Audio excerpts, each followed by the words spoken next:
I am Meredith Wallace. I'm a biostatistician and I'm an associate professor of psychiatry at the University of Pittsburgh. And I also have secondary appointments in both statistics and biostatistics here.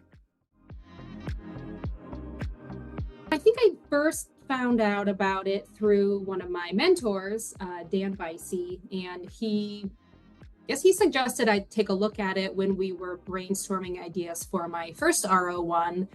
I was coming out of a K award, and I just wasn't quite sure as someone with training in biostatistics how to do an R01.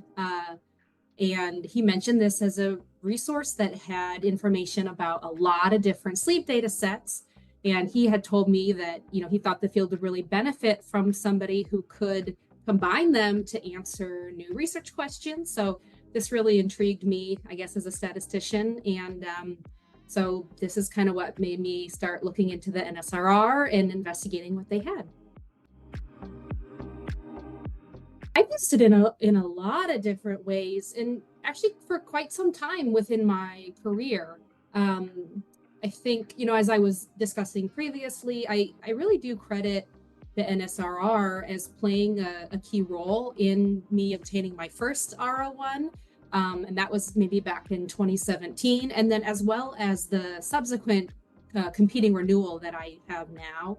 And then I, just in preparation for this, I kind of look back at my CV, and I think it's fair to say that probably maybe 7 of my published first author papers in some way have kind of spawned from my connections with NSRR. And the specific role of it has kind of varied.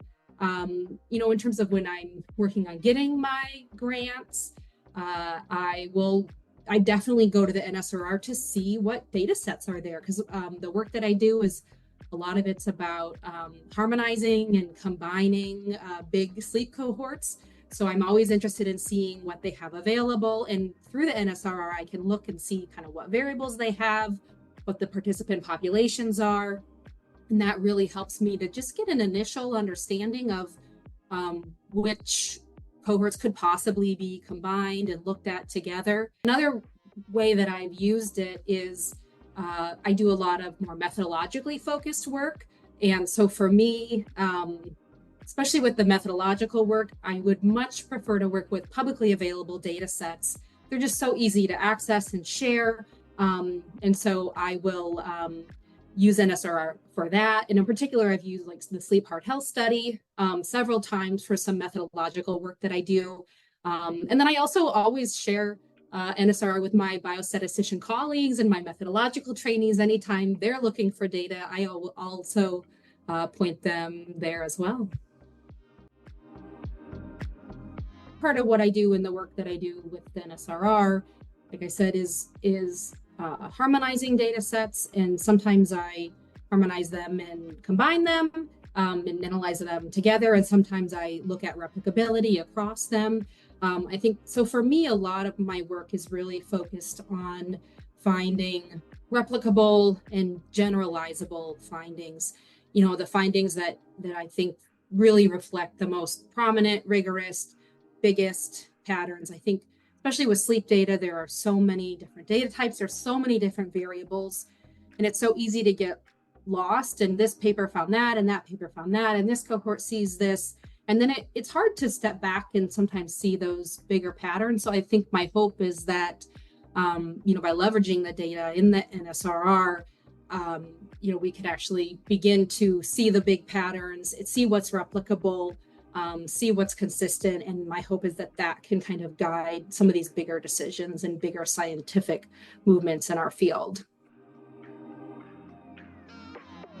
I think of the NSRR as a really key portal into a lot of these big data sets. And I have certainly used it in so many different ways. But I think often for some scientific questions, the cohorts that are on the NSRR, they actually have more data than are posted there.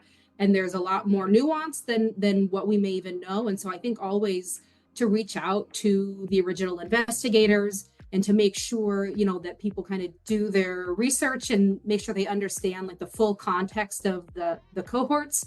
just so that they can really do what's going to be most scientifically meaningful, and also find that there may be additional data and additional resources that they could also leverage by sort of linking in with those original investigators.